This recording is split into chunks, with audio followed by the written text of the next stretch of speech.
Hi, I'm Randy Miller from the Missouri Star Quilt Company.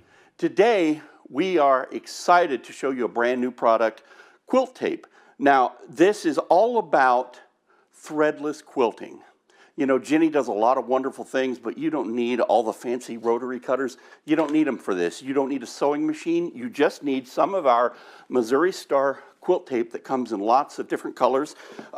Beautiful, beautiful stuff. I love it. This hot pink, I really like it.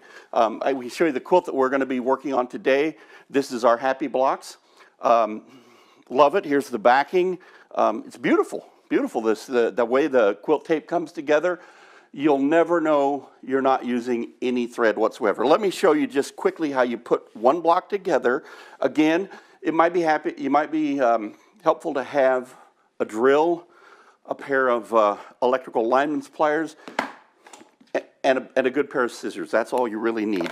But we'll take two blocks. I'm going to go with this nice cream, and you just put the pinked edges together like that. Take a couple of strips like that. And if you want to add some color, it's super, super easy. Add it along there like that.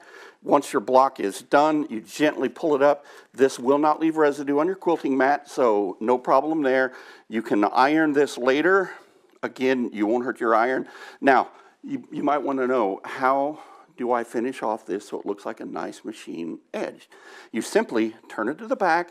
You take our Missouri Star quilt tape and just fold it over like that. Fold it over like that. And like magic, I have put two blocks together in just that short, like that. No sewing machine, no thread, no nothing. You'll love it. And it holds together. It holds together sort of. Thank you for watching this tutorial, and we'll see you back next week for quilting with a MIG welder.